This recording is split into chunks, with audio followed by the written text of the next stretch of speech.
पंतप्रधान नरेंद्र मोदी यांच्या काटकसरीच्या आवाहनाला पाठिंबा देत मंत्री नितेश राणे यांनी नागरिकांनी डिझेल पेट्रोलऐवजी इलेक्ट्रिक पर्याय स्वीकारण्याचं आवाहन केलंय।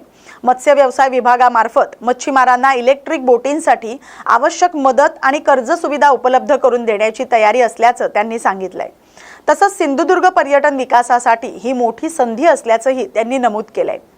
राज ठाकरे यांच्या टीकेलाही प्रत्युत्तर देताना राणे म्हणालेत की मोदींना देशाची आणि जनतेची मन की बात कळते आणि म्हणूनच जनता त्यांना पुन्हा पुन्हा निवडून देते। दरम्यान MIM प्रमुख असदुद्दीन ओवैसी यांच्या वंदे मातरमवरील वक्तव्यावर टीका करताना नितेश राणे यांनी जोरदार निशाणा साधलाय।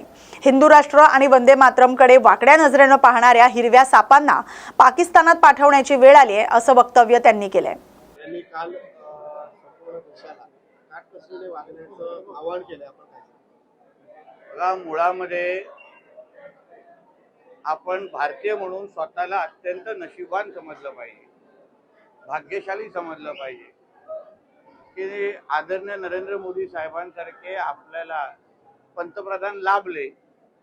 तर कारण असं आहे की आपण जगभरामध्ये अन्य देशांमध्ये जी काही नागरिकांची परिस्थिती पाहिल्यानंतर सगळीकडे युद्ध सुरू आहे, सगळीकडे जीवनमान अतिशय विस्कळीत चाललेलं आहे आणि त्याच्यामध्ये आमच्या पंतप्रधानांनी आपल्याकडे कुठल्याही अशा पद्धतीचे संकट आतापर्यंत यायला दिलं नाही। फक्त एक छोटीशी अपेक्षा, माझ्या दृष्टिकोनातून ते अत्यंत छोटीशी आणि फायदेशीर अपेक्षा आपल्याकडून व्यक्त केलेली आहे, ज्याला आपण संकटातून संधी ज्याला आपण म्हणतो। तर त्या दृष्टिकोनातून अगर आपण विचार केला तर काल पंतप्रधानांनी जे काही 7 आव्हानं केलेली आहेत त्या आव्हानाला आपण भारतीय नागरिक म्हणून आपण आपल्या पंतप्रधानांना त्याची साथ दिली पाहिजे। कारण का ज्या ज्या मागण्या जे जे आव्हान त्यांनी केलेलं आहे त्याबद्दल आपण विचार केला तर आपल्या भारत देशाला अजून सक्षम करण्याच्या दृष्टिकोनातून ती आव्हानं अत्यंत महत्वाची आहे।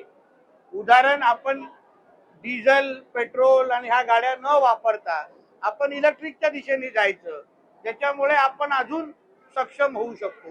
आता मी ज्या खात्याचा मंत्री आहे, उदाहरण माझ्याकडे मत्स्य व्यवसाय आणि बंदर खाता आहे, मी आपल्या माध्यमातून सगळे माझे मच्छीमार बांधव असेल, किनारपट्टीवर असलेले विविध नागरिक असतील, त्यांना सगळ्या जणांना मी आवाहन करणार आहे की आपण डिझेलच्या ह्या सगळ्या बोटी वापरण्यापेक्षा आपण इलेक्ट्रिकच्या दिशेने गेलो पाहिजे।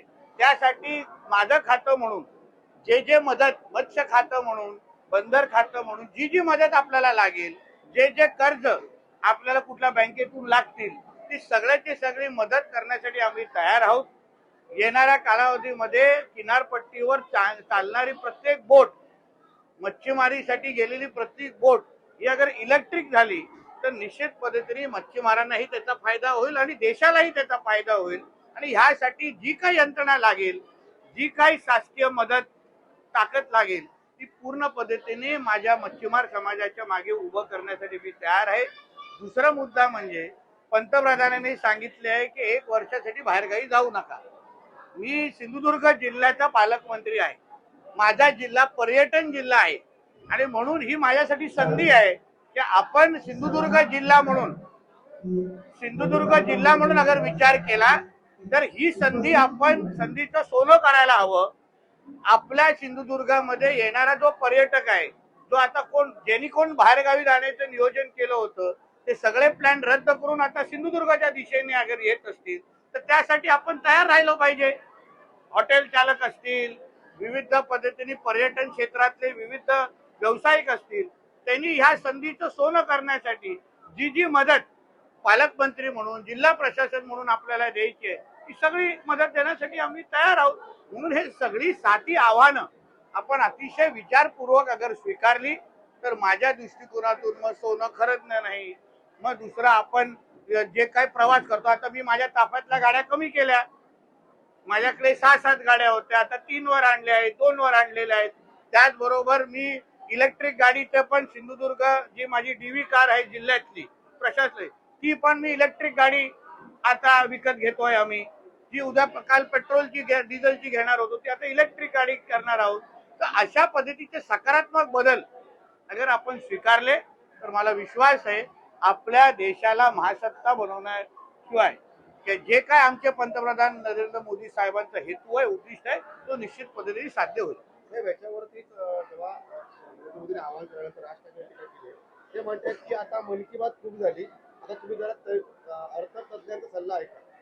कदाचित घरात बसून अर्थतज्ञांचा सल्ला समजत नसेल आणि म्हणून ज्या आदरणीय नरेंद्र मोदी साहेबांनी गुजरातचं नेतृत्व केलं मुख्यमंत्री म्हणून, देशाचं नेतृत्व वारंवार करतायत, देशाचे नागरिकांनी त्यांना 3दा पंतप्रधान होण्याची संधी दिलेली आहे, त्या व्यक्तीला काय सल्ले द्यायचे हे आदरणीय राजसाहेबांना माहिती असलं पाहिजे. शेवटी आपल्या देशाला पुढे घेऊन जायचं असेल तर देशाची मन की बात त्यांना कळते, नागरिकांची मन की बात कळते, म्हणून तर 3दा निवडून दिलेली आहे. त्याच्यामध्ये उद्योजक पण आले, त्याच्यामध्ये अर्थतज्ञ पण आले. आपल्या देशाचा विकासाचा दर हे राजसाहेबांना माहिती आहे का? आज आपला देश आर्थिक सत्तेमध्ये 3 क्रमांकावर आहे, 3ऱ्या क्रमांकावर पोहोचलेला आहे. तो कुठे होता आणि कुठे आहे?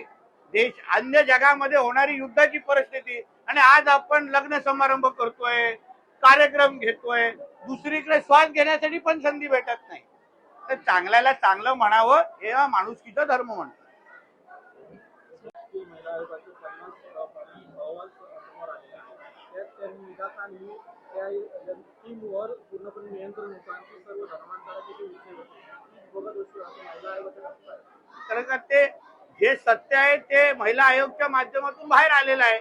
आम्ही जे वारंवार बोलत होतो, अशा जिहादी मानसिकतेच्या लोकांना ज्यांना हा देश इस्लाम राष्ट्र बनवायचा आहे गजवा हिंदच्या अंतर्गत, त्याच्यावर परत शिक्कामोर्तब होत चाललेला आहे.